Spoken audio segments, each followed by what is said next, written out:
राधे राधे। आप सभी जानते हैं कि जब जब श्री कृष्ण का नाम लिया गया है, ऐसा कभी नहीं हुआ कि राधा जी का नाम ना लिया गया हो। श्री कृष्ण को अंगन भक्त राधे कृष्ण कहकर पुकारते हैं, क्योंकि ये दोनों शब्द एक शब्द है और इन्हें कोई अलग नहीं कर सकता। लेकिन तब क्या हुआ होगा जब श्री कृष्ण राधा को छोड़कर चले गए थे, या उन्हें जाना पड़ा था, उन्हें अलग होना पड़ा था? ऐसी कौन सी वजह होगी? उसी विषय में आज हम कृष्ण भक्त चर्चा करेंगे कि बिना कृष्ण के आखिर राधा कैसे रही होगी। आखिर क्यों परमपिता परमात्मा श्री कृष्ण को भी अपनी लेखनी के सामने झुकना पड़ा था? यह सवाल सभी के मन में कभी न कभी आया होगा, जो हमारे मन में सोचने को मजबूर कर देता है, हमारे मन को व्याकुल कर देता है कि आखिर ऐसा क्यों हुआ होगा। आज मैं ऐसे ही राधा की कुछ बातें आपके सामने लेकर आई हूँ, जिनके बारे में कुछ लोगों को उनके बारे में कुछ नहीं पता है, जिससे आपको यह पता लगेगा कि श्री राधा कृष्ण कोई जुदा नहीं कर सकता। भले ही सृष्टि के मुताबिक उन्हें अलग होना पड़ा, परंतु वे एक हैं और सदा एक रहेंगे।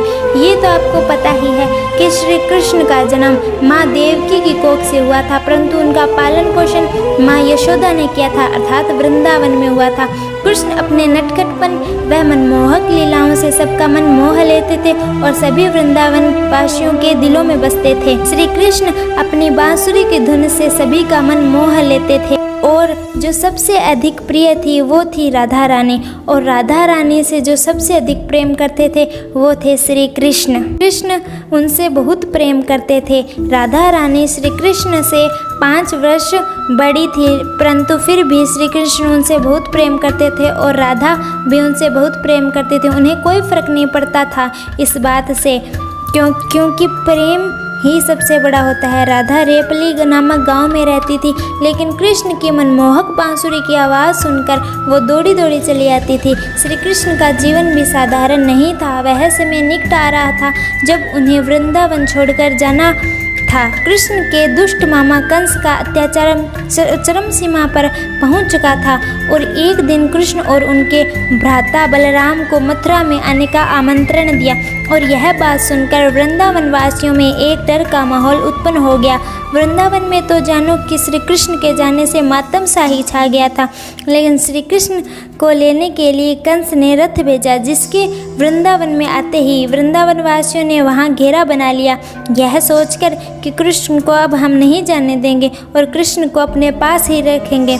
और एक तरफ श्री कृष्ण को सिर्फ राधा की चिंता सता रही थी कि राधा रानी मेरे बगैर कैसे रह पाएगी, और सोचा कि जाने से पहले एक बार राधा से मिल लूं, और फिर वे राधा से मिलने चले गए। उनके सामने जाकर वह कुछ न कह सके। उनके मिलन की ये कहानी बहुत ही अद्भुत है और विरह युक्त भी है। दोनों को मानो ऐसा लगा जैसे जिस्म से जान निकाल दी गई हो। ऐसा ना ही तो दोनों कुछ बोल रहे थे और ना ही कुछ महसूस कर रहे थे, बस चुप थे। और आखिर राधा को अलविदा कहकर कृष्ण लौट आए और आकर गोपियों व वृंदावन वासियों को समझाया और वहां से जाने की अनुमति ली और मथुरा चले गए। कृष्ण के बिना वृंदावन सूना हो गया, ना कोई चहल पहल थी और ना ही कृष्ण की लीलाओं की कोई झलक, परंतु राधा को कृष्ण की बहुत याद आ रही थी और वे कृष्ण के बिना नहीं रह पाती थी, और उनकी याद में वह बहुत रोती थी। लंबा अरसा बीत गया ऐसे, लेकिन आने वाले समय में राधा की ज़िंदगी क्या मोड़ लेने वाली थी उसका अंदाज़ा राधा को भी नहीं था। और वही हुआ जो सृष्टि का निर्धारित किया हुआ था।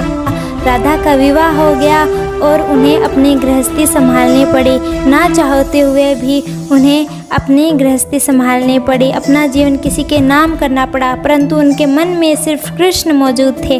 दिन बीते, वर्ष बीते और समय के साथ राधा वृद्ध हो गई, और एक रात चुपके से वह घर से निकल गई और घूमते घूमते कृष्ण के द्वारिका नगरी में पहुंच गई और उनसे मिलने का प्रयत्न किया, परंतु वह कृष्ण से न मिल सकी। ऐसे ही कुछ दिन बीत गए।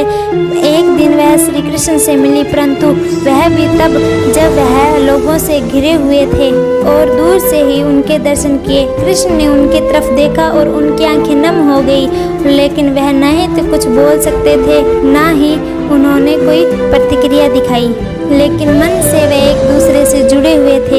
ये उन्हें कुछ कहने की आवश्यकता ही नहीं थी। कहा जाता है कि राधा कौन थी यह द्वारिका नगरी में कोई नहीं जानता था। श्री कृष्ण ने महल में उन्हें एक देविका के रूप में रख लिया था। वह महल से कार्य करती और फिर श्री कृष्ण के दर्शन कर लेती। जब भी उन्हें मौका मिलता वह श्री कृष्ण के दर्शन करती रहती, पर ना जाने उन्हें मन ही मन में क्या भय सता रहा था। उन्हें श्री कृष्ण के दूर जाने का डर सता रहा था। उनकी भावनाएं उन्हें कृष्ण से दूर लेके जा रही थी और उन्हें ऐसे लगता कि जैसे बढ़ती उम्र उन्हें कृष्ण से दूर लेके जा रही है। और एक शाम वह महल से निकलकर कहीं दूर चली गई और कहीं पर जाकर बैठ गई और श्री कृष्ण को याद करने लगी। श्री कृष्ण को दिल से याद कर ही रही थी कि कृष्ण वहाँ प्रकट हुए हो गए, परंतु राधा को पता था कि यह मेरा आखिरी समय है। और श्री कृष्ण भी यह बात को जानते थे कि राधा रानी अब चली जाएगी। और श्री कृष्ण ने राधा रानी से कुछ मांगने को कहा, परंतु राधा ने कुछ नहीं मांगा। फिर कृष्ण ने अनुरोध किया, तब राधा रानी ने कहा कि मुझे बांसुरी की मधुर वाणी सुननी है। तब श्री कृष्ण ने बिना कुछ सोचे समझे अपनी बांसुरी निकाली और एक मधुर आवाज़ में बांसुरी बजानी शुरू की। तब जैसे जैसे बांसुरी की आवाज़ आती गई वैसे वैसे श्री राधा की आंखें बंद होती गई और उन्होंने अपना देह त्याग दिया। श्री कृष्ण उनकी तरफ देखते और रोते रहे और उन्होंने अपनी बांसुरी को तोड़ दिया। उन्होंने कभी भी बांसुरी दोबारा नहीं बजाई, क्योंकि वह राधा की याद दिलाती थी और उनके आंखों के आंसू रुकने का नाम नहीं ले रहे थे। तो ये थी राधा और कृष्ण की जीवन की कहानी। अगर आपको यह कहानी पसंद आई है तो लाइक करें, शेयर करें एंड सब्सक्राइब करें। राधे राधे।